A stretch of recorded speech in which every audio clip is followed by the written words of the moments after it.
Hi, I'm Dr. John Kelly. Hi, I'm Sally Kelly. We're going to be talking with you today about COVID-19 virus and the disease and its prevention and treatment. So let's tell you a little bit about ourselves. So I'm Dr. Kelly. I was educated at Loma Linda University in medicine, took my master's degree in epidemiology and my residency in general preventive medicine. I specialize actually in lifestyle medicine using lifestyle to treat and reverse disease. Sally and I were both trained as massage therapists. And hydrotherapy. And we use hydrotherapy a lot in treating diseases similar to COVID 19. Yes. So how this is going to work? We're going to share some thoughts about this. Sally will be listening and helping ask questions. Hopefully she'll ask the questions that you have in mind and try to help me make sure I don't use too much medical jargon and make it difficult to understand. So let's go ahead and get started. We all know that we need to be practicing physical and social distancing to avoid the spread of this virus. In fact, do you realize that the virus that we're fighting, this pandemic, could be stopped in a matter of just a couple to 2 to 4 weeks if somehow we could stop the transmission of this disease from one person to another. In other words, in reality, the only reason we have a pandemic is because we are spreading this from one person to another, and we need to find a way to stop it, because if we could stop that, this virus would be done until it emerged again, or until someone came along that had the virus that didn't know it. So we need to practice distancing. We need to practice good hygiene, hand washing. We'll talk about that a little bit. Sterilizing and cleaning our living area, especially where there's the most traffic in our home or in our car. We need to stay fit and healthy because we need good, solid immune systems. And, you know, this disease is indeed dangerous for some people. We don't know the exact percent, maybe 10 to 15% of people are going to get a serious enough case that they're going to need medical care. But the majority will not need medical care and are able to get well on their own at home. And in fact, some won't even know that they have this condition. They will think they have a cold or maybe a case of the flu or something. Really? So, why all the fuss about what we need to do? Well, the biggest reason for doing our best not to catch the virus is because we will be unknowingly transmitting it to other people. In other words, I might be one of those that has barely any effect from it, let's say. That's a great case, right? But the downside is if I do not know I have it, I am still infectious before I have any symptoms. And that's the danger, is I might give it to someone else who will not have such a light case. In fact, it might be someone who the disease would kill. Mm-hmm. So Sally is going to ask a question. She's going to say, is there anything besides the things that we're all hearing that we could do to help to protect us?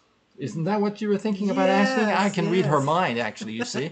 Well, let me just tell you that absolutely, that is true. The best way to protect you, however, depends on where you start, what your condition is. Okay? So in other words, if you are an older person or even a young person that is taking a lot of medication, let's say you have multiple conditions, maybe you have asthma, maybe you have high blood pressure, maybe you even had a transplant and you are taking immune suppression. Anyway, the more sick you are, the more dangerous the virus would be for you to catch. And so what I'm going to recommend, what we have talked about and we agree, is you should hunker down basically and stay away from people that you do not know whether they have this virus or not. If you have relatives or others that you know no longer have the virus, maybe they caught it, they're immune now, or they do not have it, fine.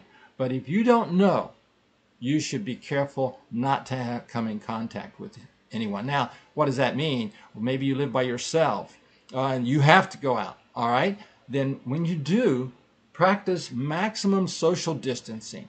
And one of the things I recommend you consider doing is writing down your shopping list on a piece of paper, and when you go into a store, tell them, I need to be very careful not to catch this virus because I'm more susceptible.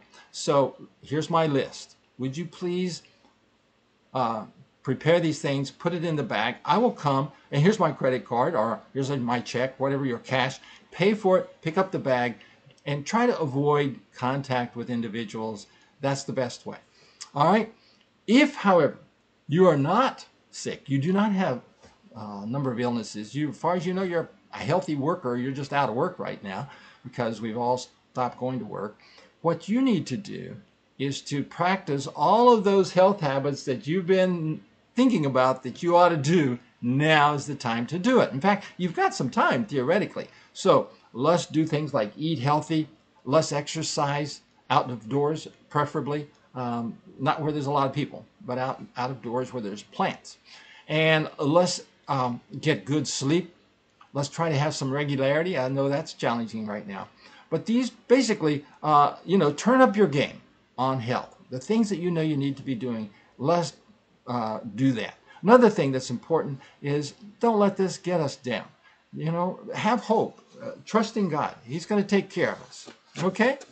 And so, Dr. John, these are things that help our immune system be at their peak, but are there other things that we could do?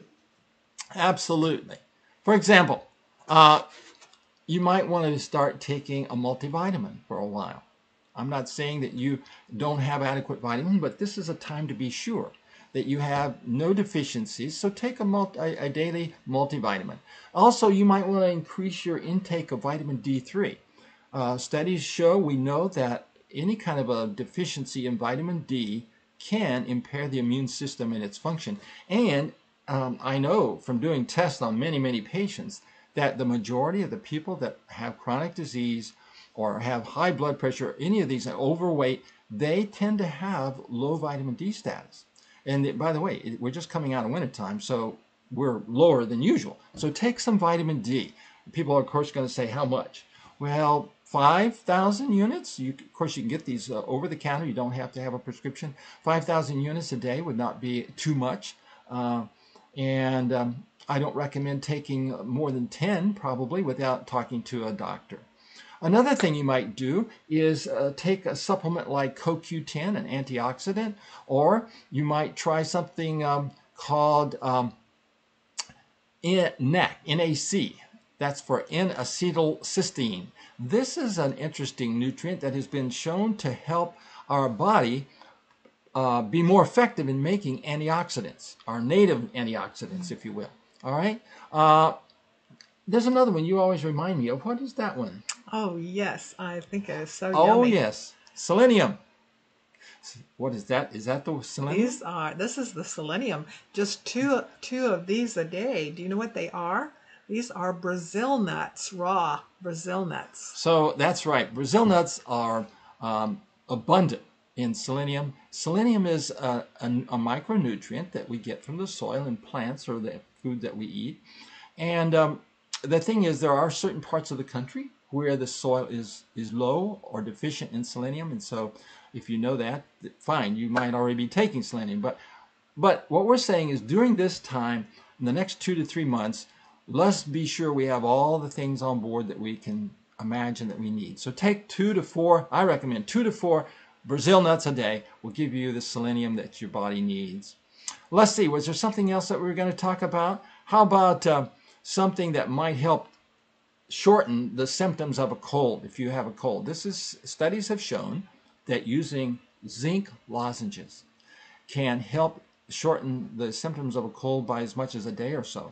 So we don't know for a fact that it's going to help with the COVID-19, but there's no reason to think that it would not, and there's certainly nothing harmful. So if you do feel like you're getting symptoms of a cold, and that's sometimes the way that COVID-19 starts, you might want to just take some zinc lozenges. And it's true, you could get too many, but you'd have to take an awful lot.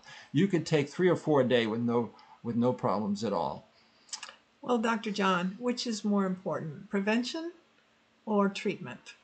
Well, now that is a very interesting question. Which is more important, prevention or treatment? And of course, it's always better to prevent disease Oops, a little mistake there. I think our computer wanted to go to sleep on us. Hopefully it'll stay awake. So prevention, what's that saying? Prevention is worth, an ounce of prevention is worth a pound of cure. Of course, preventing is optimal. And so, however, if you do get this virus, there are things you can do. You don't have to just give up and give in because, oh my goodness, all my efforts to avoid it failed and now I've got COVID-19.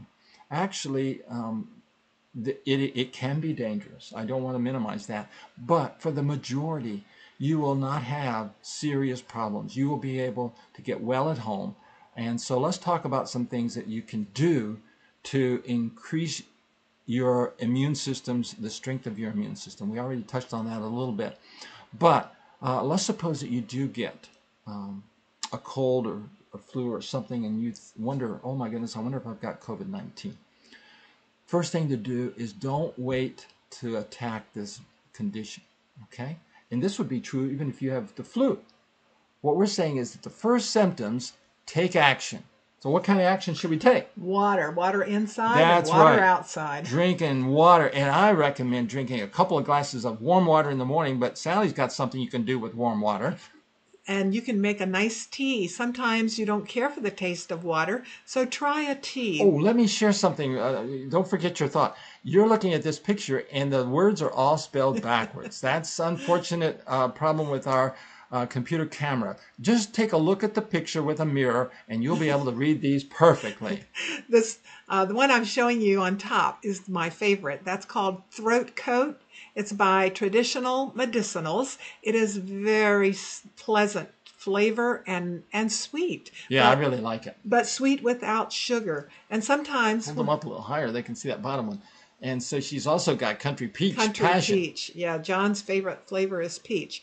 But these are nice because they don't have sugar in them, but they might have a sweetness to them that is enjoyable. And when you are trying to either prevent or treat COVID-19, water is your best friend. Or any viral condition. Get more liquid inside. The cold is caused by a virus, oftentimes the adenovirus. The flu is caused by the influenza virus, and COVID-19 is caused by the SARS-CoV-2 virus. So they're all viruses, and these kind of things can help our body fight viruses. Okay, another thing that to keep in mind is to take a hot and cold shower. Have you ever heard of this? This is where we actually have a shower like normal, and then, in other words, we take our normal shower to get clean, and then what we do is we would go to hotter. Make the water as hot as we can stand it, gradually increasing the temperature until it's quite hot. We usually have, when we take these, we usually end up with quite a bit of steam in the shower and in the bathroom. And we're moving around and rubbing ourselves with while we're in the water and getting this hot water. Then we turn the shower temperature down to what? Cold. Cold, yeah. Well, first time, do you go all the way to cold? No, it's a little too dramatic. So what we'll do is I turn the hot down and start turning the cold up. It's really great if you have a single lever. Oh, right. I love those because you just go. And anyway, so I go over until it's definitely feels cold, and I do about 30 seconds or 45 seconds or so, at least 30 seconds of cold. Again, moving around and rubbing your limbs because this helps the effect that we're producing. Let me just interrupt the treatment description and tell you what are we doing. What this does, studies have shown that the majority of our white blood cells and the cells that are able to fight infection are what we call marginated. They are actually sort of like parked along the sides of the blood vessels. And this treatment puts them in circulation, increases the circulating white blood cell count by 4 times, 400% increase for a number of hours, maybe over 24 hours. So you can take 2 of these a day and you can really keep your white blood cells circulating and ready to work. So, all right, so you did the hot for 2 to 3 minutes, then you do the cold, then you go back to hot again. And this time you can take it even a little hotter. We're not trying to get you to burn yourself, but we're talking about getting it as hot as you're comfortable, and then you do what? Go back to Go cold. back to cold. And you can take it colder now. That's right. How cold can you take it? As cold as you can stand it. You go as cold. The cold cannot hurt you. That's the key thing. The hot can be too hot, might hurt you. But the cold, it'll just be really cold, but it won't hurt you. That's right. And then you go back to hot a third time, and this time it really starts to feel good. If you've been doing the cold for 30 or 45 seconds, when you Yes. get to the hot, you feel really good. And turn it up, get it nice and hot again, and then a third time go to cold. And usually this time you can take almost completely pure cold without any hot, but you'll have to practice and see. But here's the thing, even if you only do seems like a fairly mild, that you just do not as hot as you would like and not as cold, you're still getting probably 75 to 90% of the benefit, even just by having the contrast. It doesn't have to be absolutely dramatic. So that's one simple thing that almost everyone has the ability to take a hot and cold shower. And this really does help stimulate the immune system and get your white blood cells circulating. Is there another one that we ought to tell them about?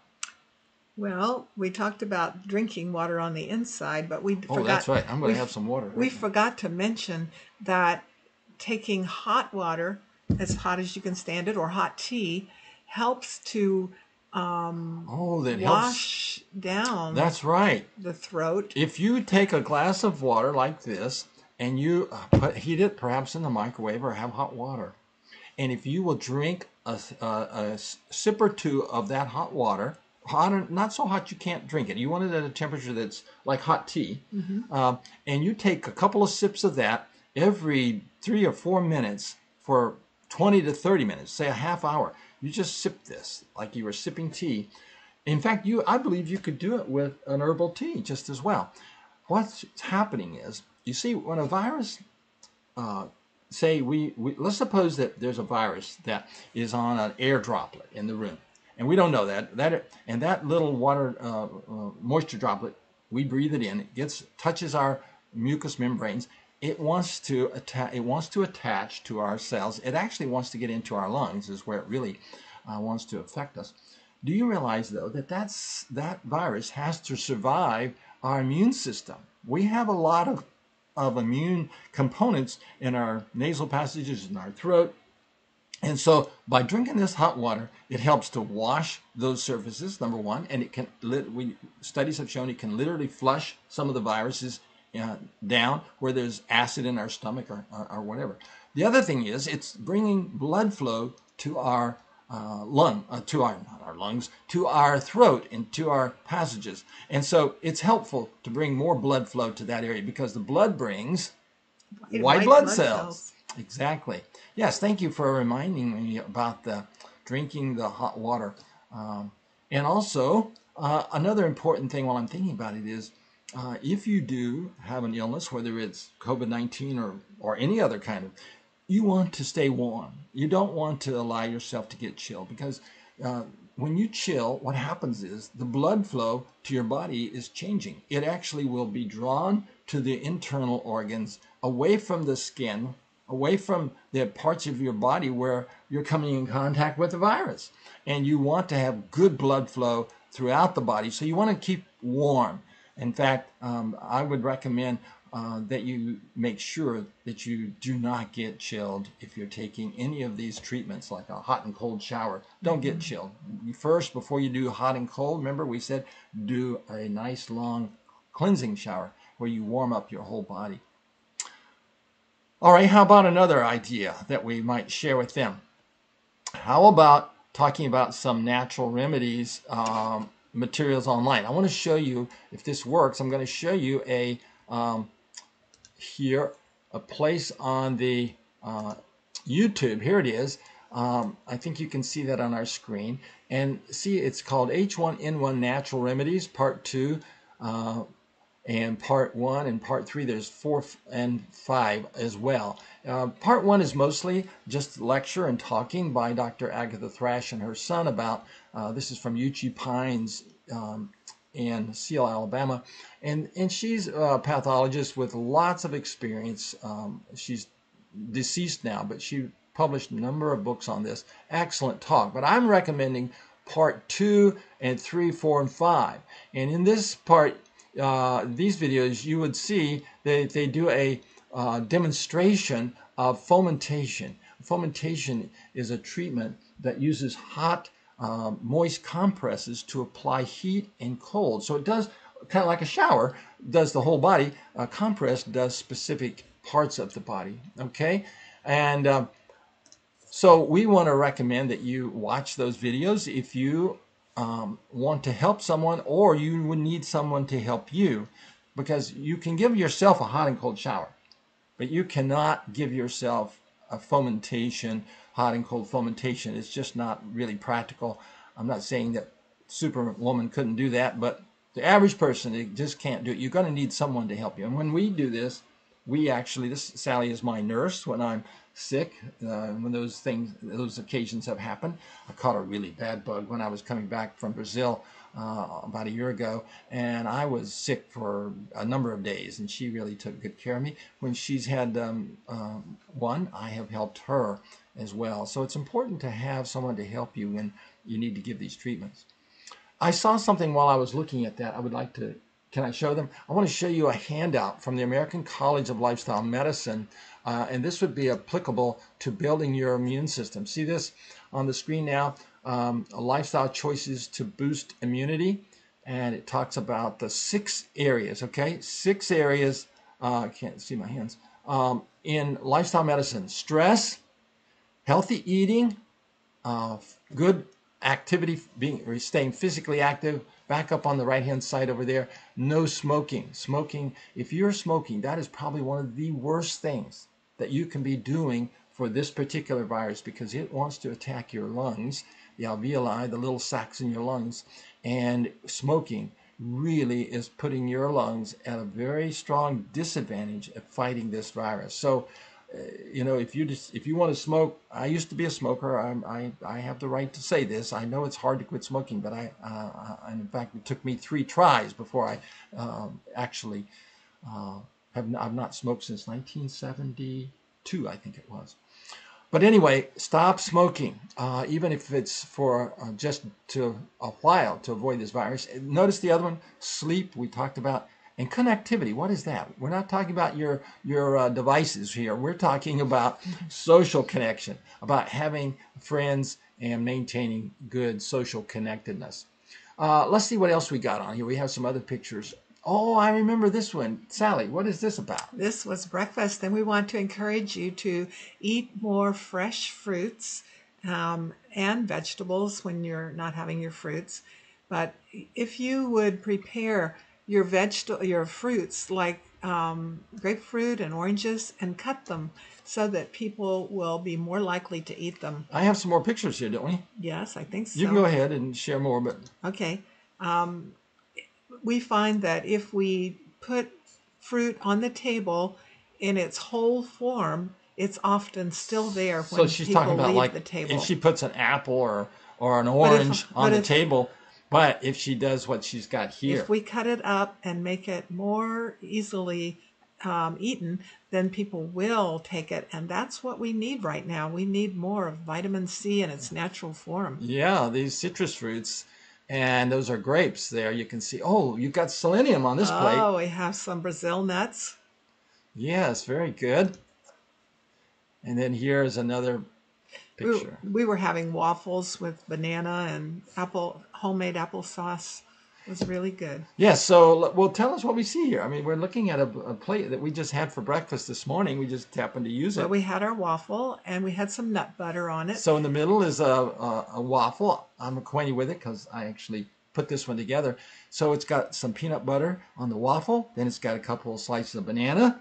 Yes, and of course we have our fruits all there and our selenium. It's got some cooked apples underneath that grape that's sitting on the waffle. Come on, don't forget to tell us about why this is important to not. We didn't buy applesauce. Right, it's homemade applesauce, no sugar, and very simply done with golden delicious apples and just a little tiny bit of water, and cook it on the stove. Doesn't that take a lot of time? I mean, isn't that a lot of work? It doesn't take a lot, but you can do a lot of apples at one time and then refrigerate them, and then you have them for a number of days. How long did it take you to get those apples ready for that morning, Oh, put on the table this morning? I had already done the apples a day or so ago, and You cooked so the apples already. yes, so Excuse me. breakfast was quick. Excuse me. Breakfast was quick, and I had also made the waffles a few days ago and frozen them. So I just take them out of the freezer and put them in the toaster. What's that bowl up there with that looks like kind of yellow stuff That and is red? that is scrambled tofu and tastes a little bit like scrambled eggs, and it's high protein and very yummy. Okay. It's actually delicious. I mean, she's usually a lot more excited when she's talking about the tofu and what's that other one over on the right hand side by the knife? That's legumes. This one in particular is lentils, and they're easily digested. They're It's got high some rice in it fiber. too, isn't it? It does have a little rice, but it's a lot of high fiber, and so it's really, really good for us. And for a diabetic, we recommend that they have a half a cup of some kind of legume, whether it's a pinto bean or a black bean or what. Just a little half cup at breakfast will help moderate their blood sugar all day long. Yes. And even if you're not diabetic, it helps hold you. You don't get the mid-morning hungries. That's I enjoyed my breakfast, and thank you for telling us about that. So we want to now talk just a bit about something else that came up, and that is, do you realize that for the vast majority of us, we have never lived through a pandemic before? Have you I ever don't lived in a know. pandemic? No, we were both born in 1948, so we didn't even get to go through the Great Recession either. Thankfully. Well, the reason I'm bringing this up is some very interesting information about the Spanish flu pandemic of 1918, 1919. There's a number of lessons that we can learn from that pandemic. One of them is what's leading to this social distancing. There were different cities that handled the way they handled the virus back, the influenza pandemic back in the 1918, 19. Some of the cities in the U.S., for example, did very little of anything different. I remember one city, I forget, it's probably good that I don't name it, but they actually had a parade that was scheduled, and they just went ahead and had the parade. Whereas another city in the U.S. really was extremely careful. They canceled all those kind of things. They minimized physical contact between people, and the outcome was very different. The city that was not taking care ended up with a great deal of infection and a lot of deaths and a lot of hospitals full because of it. And so we have learned from that, and we are using distancing to minimize the spread of this invisible virus. I mean, it's invisible to the human eye, and the fact of the matter is, it is being spread. How do I know that? How do I know that people are spreading this virus, even though they can't see it? More and more people are Because coming more and down more with people it. are getting. That's Yeah. exactly right. In fact, I want to show you something interesting. This is a statistic from Michigan. Here is a statistic I just pulled off the internet earlier today, and this is the number of cases in Michigan by age. So I have a list over on the left-hand side of the spreadsheet there, but also if you look, you'll see the graphic. And do you remember people were saying that this was a sickness that primarily affected elderly people? Well, look at this age bracket, and what you're going to see is that while yes, the highest number of cases, percent of cases, 20% actually, is in the 60 to 69 year age range. Okay, so that's important. However, look at the number in the 20 to 29 range. That's higher than the 80 plus. It's almost as high as the 70 to 79ers. So and in the 30 to 39 is up there. What is that? That's 14%, almost 15%. The 40 to 49, that is almost 20%. So yes, this is a serious disease for older people, probably mainly because as you get older, you have more sickness, you have more conditions, you have more chronic conditions, okay? Heart disease, high blood pressure. By the way, as a lifestyle medicine doctor, I have to tell you that we know that we can reverse and prevent the vast majority of chronic disease, and that you do not have to have this. So, Now, John, this is showing how many people are getting it, not how many people are dying. that is correct. Yes. This is the total number of cases in Michigan as of a day ago, approximately. And now that you mentioned the number dying, it's, I believe in Michigan, the number is less than 20. I don't remember right now, but I saw it. It was not not a great number yet.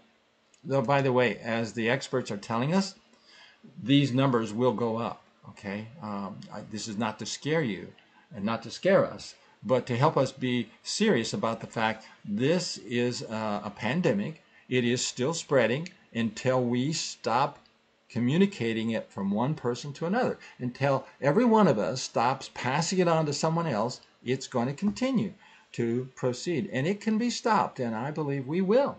I believe we will. I think there's one other thing. Let me see here. I wanted to show. Oh, yes. There's some interesting things on YouTube, to say the least, all right? And let me see. I don't know if I can get this to where we can see both of our faces. I don't think so. So we'll just stay here in the middle. But basically what I want to say is this is Dr. John Campbell. Now, Dr. Campbell is actually a nurse, not a medical doctor, but he has a PhD in nursing, I believe it is. I know that maybe it's education, but I know he is spent years as a nurse educator from the United Kingdom. And I want you to take note, if you are a YouTube person, you can see that he has over 250,000 views of this video, this particular one. And what's the title of it? Hand washing, so important. That's right. He taught nursing. He teaches nurses how to wash their hands appropriately. And I remember when I was in medical school, and believe it or not, I mean, I was a mature person, and I thought I knew something about washing hands.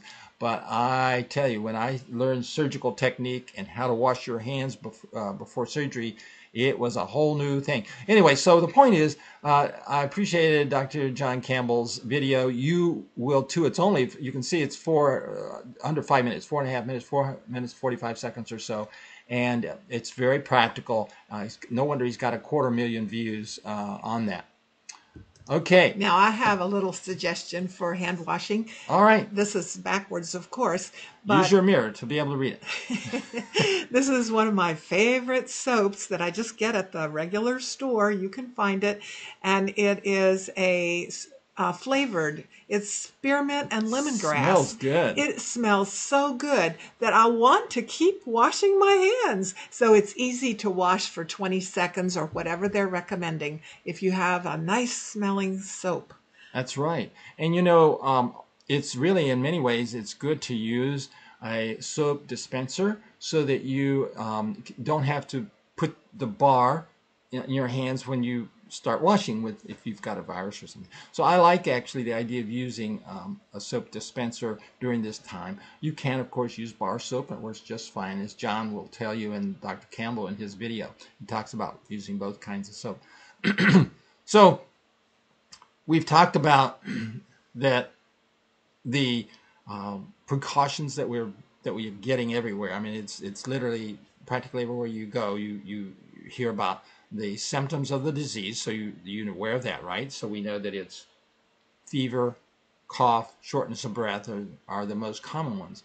By the way, the facts are that not everyone gets those symptoms, and we didn't mention this earlier, but there are some people that the first symptom, or maybe the only symptom that they had, and then they discovered they had COVID-19, is they had GI disturbance or diarrhea or you know, discomfort on the bowels. And so it is, some of us will have different symptoms than others, and not everyone will have fever, cough, and so on. But those are the most common. And if I'm not mistaken, I looked at this at cases reported in different countries, and I believe it's somewhere around 80% of the people that were treated in the early month or so of this that had the one or more of those symptoms. Fever, excuse me, and cough is dry cough that becomes a wet cough is how they describe it. However, do keep in mind that in the first few days, after you are infected, you don't have symptoms that you recognize, but the virus is in your body, starting to grow, and you are infectious. And that reminds me, remember we said that if you get sick, the first thing to do is to start treating it right away. If you found out that you had contact with someone that was positive and you very well could have gotten the virus, I want to recommend that what you do is you start treating it. Mm-hmm. Start treating it. You may not have it, but you might. And so you use stricter isolation, distancing. Start taking a hot and cold shower. Drink that hot water or hot tea. Get sleep. Get plenty of rest. Don't get chilled. And you might find out, oh, goodness gracious, I don't have it. I didn't get it. All right. So that's wonderful. But if you find out that you did, you'll be so glad you started early, because as the virus starts to grow, see, the virus infects a cell. It hijacks that cell. It actually, by the way, let's just for a little biochemistry lesson here, okay? Virology lesson. This virus, if you've seen pictures or images, graphics of it, it's like a sphere with these little spikes sticking off of it, okay? Appendages. And those little appendages are the things that allow it to attach to a human cell.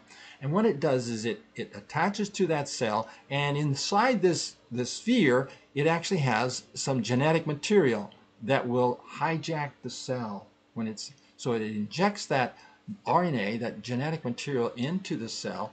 That gets into the nucleus, and the cell starts now producing more viruses. It makes copies of the genetic material. It makes copies of the protein to make the capsid and the spikes, and the cell starts releasing more copies of this virus. And we talk about bacteria. One bacteria can make 2 bacteria. Okay, one virus can make hundreds and thousands of copies of virus, because it hijacks a living cell and it just starts producing these copies. But if you attack this bug early, you have a much better chance of keeping it from overwhelming your immune system. Just like we're trying to tamp down the curve on the infection, on the pandemic, to keep it from overwhelming our hospitals and our doctors, we want to hit the virus infection early in our body so that we can make it easier for our immune system to win the battle. For the vast majority of us, our immune system is going to win the battle. But the shorter that battle and the lighter the effects, the better it is, right? Right. So, Sally, what is one of your favorite remedies that you personally use when you have an infection, a sore throat, or a cold, or something? Tell us a couple of things that you do. Well, I can tell you that I drink lots of throat coat tea, and I keep that hot water going down my throat.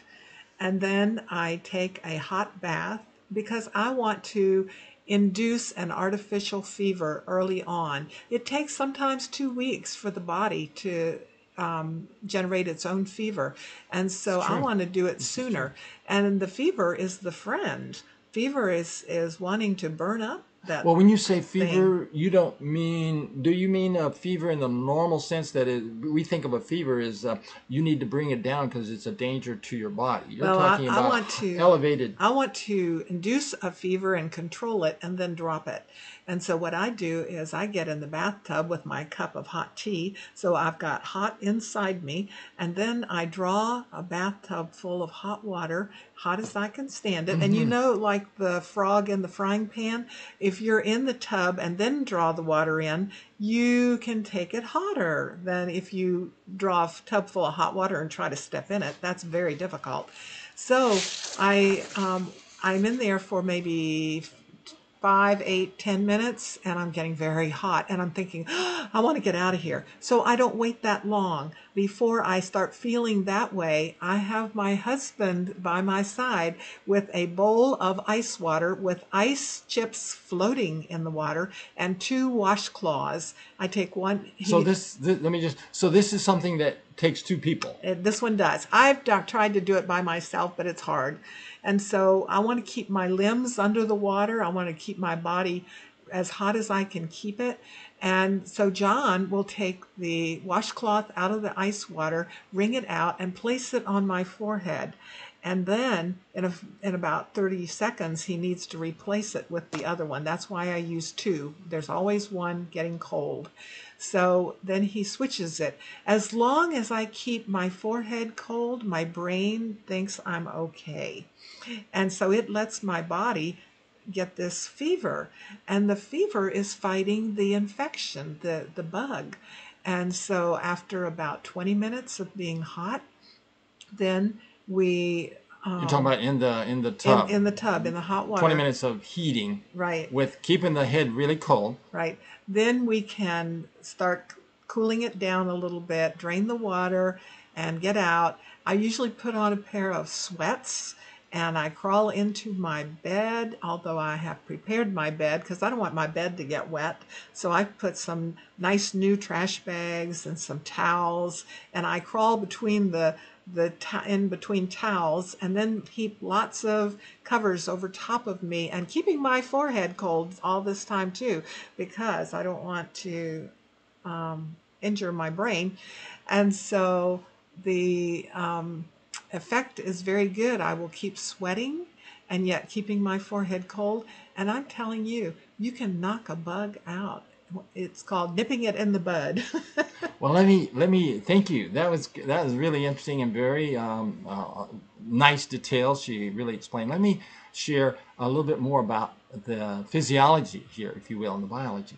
So what she's saying is that we all know that when we get a serious condition, what happens is our body. Excuse me, just a second here. Our body will. The temperature starts to elevate. We naturally get a fever as our body is fighting a bug. And in fact, when it's really a serious condition, the fever can be so high that it's dangerous or harmful. But what we're talking about here is we're talking about creating a sort of a mild fever state without the body being in danger or in harm. And so we do that by raising the body temperature up to this high point, and then we actually but keep the head cold. You want to keep the head very cold. And what's really, if we do this right, it actually doesn't feel, you don't feel like you're so hot. It's actually quite pleasant to do this, so you're raising your body temperature, but you're keeping your head cool. And then, as she said, then after that, and if you wanted to, you could use a thermometer, but that's unnecessary. We can tell you that there's books that explain this. And by the way, one of the really nice ones, while I'm thinking about this, is there's a book on hydrotherapy by Dr. Charles Thomas and Dr. Dale, D-A-I-L. And these two guys have put together a really nice handbook on these treatments. There's others out there. You can do a search on Google or Amazon and find these kind of books. But the point, again, back to the physiology, the point is that we want to have boost the body's immune system, and actually we can make it start doing things sooner than it would do if we didn't have this temperature elevation. And so as she said, we have prepared the bed ahead of time. We are ready to go get in bed with the sweats and blanket and continue to keep the head cold, right? Mm-hmm. Even after you get out of the hot water, you don't want that hot body to make your head hot. It's not so much that it's going to hurt you, your health, but it's going to be very unpleasant. So if you keep the head quite cool, still using this cold cloth, it's not unpleasant at all. And we've had this prolonged for over an hour after she would go to bed with this elevated body temperature by keeping the head cool. And we're talking about changing this rag probably every 30 seconds to 60, 90 seconds as she cools down. And then oftentimes you just take a nap. You just go to sleep. Feels so good.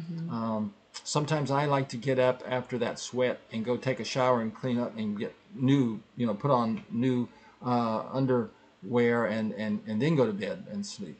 But anyway, so yes, that's a great treatment. What did we call that? A hot half bath. It's sort of like I don't think we should call it a fever treatment myself because it's not a full fever. It's a hot half bath.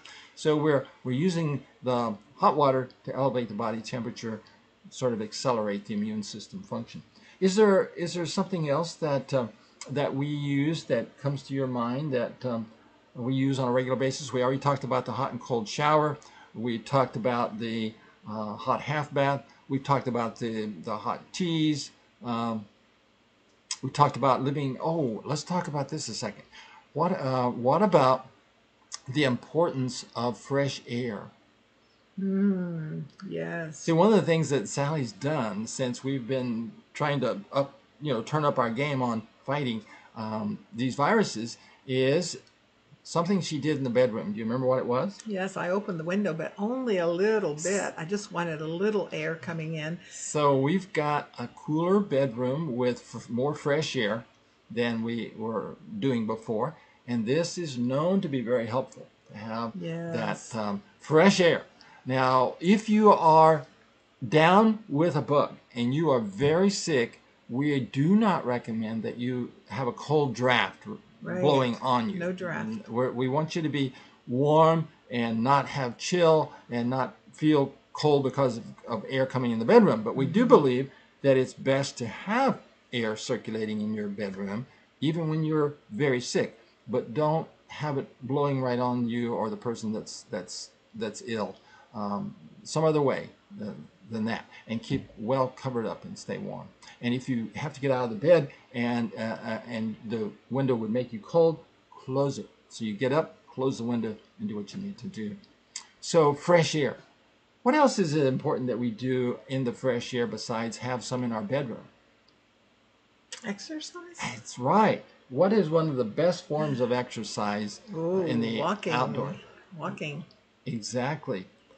And you get a little vitamin D too from the sunshine, That's right. if there's sunshine. If you have sunshine out there, like where we are today, it is a nice sunny day, and it's the optimum time is to walk outdoors in the sunshine. Um, and when you walk, would you give any hints, any suggestions about that?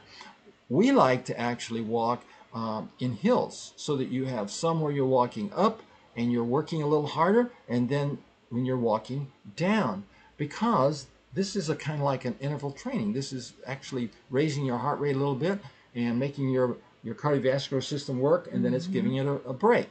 And studies have shown that interval training is what the formal name for this is actually more effective in increasing your fitness faster than just constant, steady, hard effort. But if you can't get outside, you know, you can walk up and down the stairs. If you have stairs in your home, just go up and downstairs a few times, and that'll raise your heart rate. That's right. That's right. A thing I really like, a form of exercise I really like, is one of the what's called a rebounder. These little small trampolines.